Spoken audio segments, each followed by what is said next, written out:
What's going on, guys? My name is James Collects, and during for a treat, my webcam has decided not to work today. It doesn't want to play ball, so you don't have to look at my ugly mug throughout the video. This is a quick video as to a few things that I sold throughout last month, the month of March. Without a doubt, my worst month so far, I feel, anyway. It was a struggle, and for some bizarre reason, we're starting on the second item.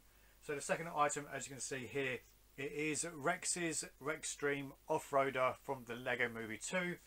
After fees and cost of the item, I only made around £8 to £10 on this. If I was to actually sort myself out and get my Amazon account sorted out, I could probably have stuck it on Amazon and got a good few quid more.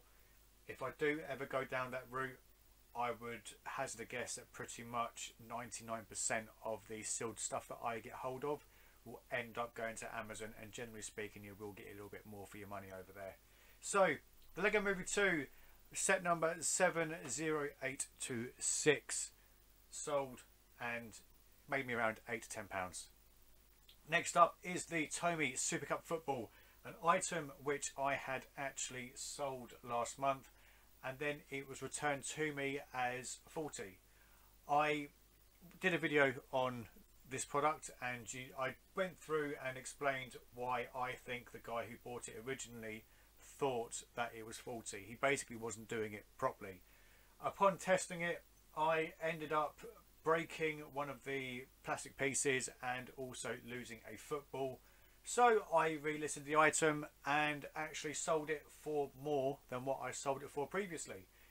Now, I spoke to eBay in regards to the first sale of this item and said, look, I've had it returned, I've tested it out, there's absolutely nothing wrong with it whatsoever.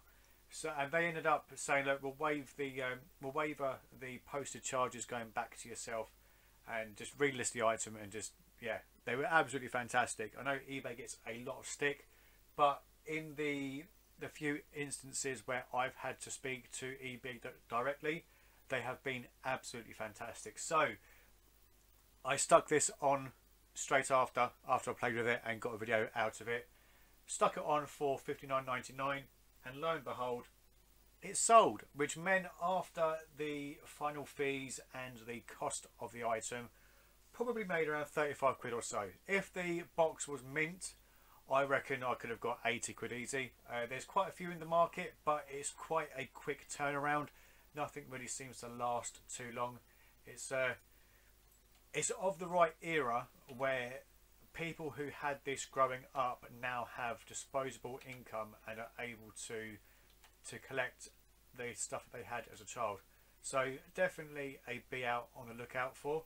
Be on the lookout for. I'll get there in a minute. Next up is Axis and Allies. Now, a lot of people say that there's no money to be made in PC games. Admittedly, this only cost me a quid, and I only made around £7.50 out of it.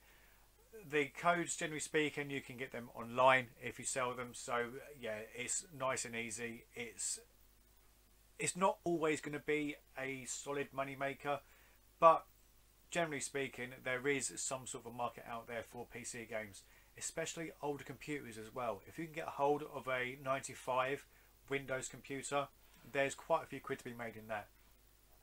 Next up is Fox and Ivy, a silver bedding from Tesco's. Now, I got this from the discount aisle over at my local Tesco's. I paid, I think it was £16 for it. Took the label off at the bottom, as you can see down here. It's all looking a little bit rough, and there's like a wet mark there.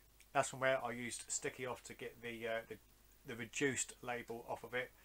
Now, I made a bit of a boo-boo. I didn't know how heavy it was, so I had to do my shipping via shuttle, which I didn't quite allow for in the original listing. I only allowed for second class signed for. Obviously, it is a small parcel, but even after that cock up, I stuck it on a 7-day auction and made around £12 after fees and postage, which isn't too bad. Next up is a Furby. Now, I said previously that if my Furby video gets like 100 likes, I'm going to put batteries in every single Furby that I own, which means I am going to try and get rid of as many Furbies as possible over the next few months, just to make sure. So if it does hit that 100 like mark, I won't have as many Furbies as I do now. Off the top of my head, I've got around 20 to 25 different Furbies. So not only would it cost me a small fortune in batteries, it would be the stuff of nightmares.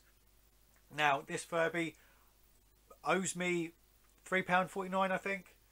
It's sold for £22, I think, £21.99 plus postage. So after fees and the cost of the original item, I only made around £10, but it was a nice quick auction. Get it listed, get rid of it. Next up is the 40 Nintendo DS bundle. Basically bits that I had bought last year where I had the intent to send it to CEX, and for whatever reason they were returned. As you guys can see, they weren't that bad. There was a parental lock on one of them and there was screen damage on another. So if I'm hoping, to be honest, that someone from the Retro Future Facebook group actually got hold of these and has done a wonderful repair job on them.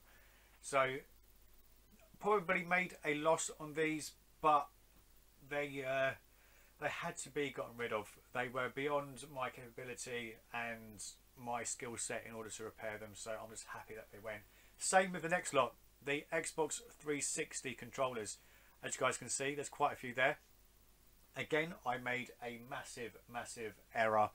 I didn't weigh the items beforehand and it went to over 2 kilograms. I ended up sending them both out separately rather than go via the shuttle for some bizarre reason. As to why I did that, I honestly cannot remember. But I stuck these on a 7-day auction. They went for quite a pretty penny. They went for, I think, £40 or near enough, just under £40. So the original cost to me would have been £1 per controller. So if the buyer can get all of these fixed, you are looking at maybe £10 a controller, and then the pink one is maybe 20 to 25. So there's definitely money to be made there. It's just, again, it's just beyond me, and for me, I would rather trade it into CEX so that I can just get rid of it and then get something that I need, rather than go through eBay and have to pay tax on any money that I make. So if I do it through CEX, there's no taxation on anything whatsoever. So I try to buy myself stuff through CEX when possible. Next up is a bundle of 940 Wii's. It only went for about £12, I think. So these ended up costing me £1 each to begin with. So probably broke even. I think next time I'm probably going to try and get more of them and maybe get the listing up to be just under 2 kilograms of goods.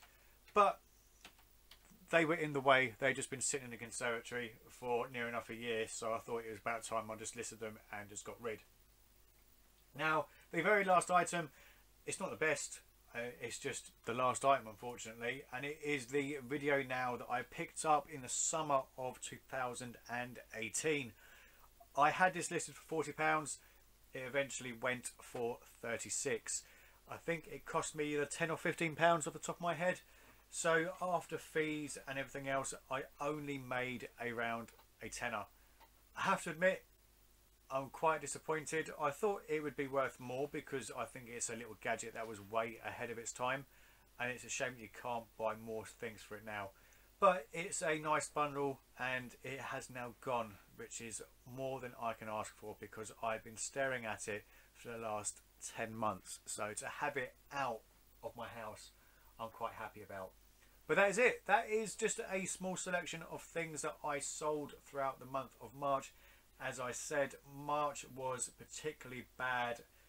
It's I think it's Brexit Britain, unfortunately. I think people are still quite uncertain as to what is happening and where we are going to be in the next 2 to 3 months. So fingers crossed, when the politicians get everything sorted, we can get back to normal and get our sales going.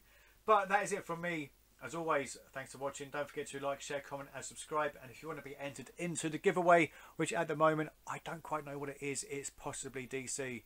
If you do want to be entered into the giveaway, just leave a comment down below and you'll be entered. It's as simple as that. I will see you guys later, and fingers crossed I will get my webcam fixed for next time. But at least you guys managed to get a whole video without seeing my ugly face. I'll see you guys later.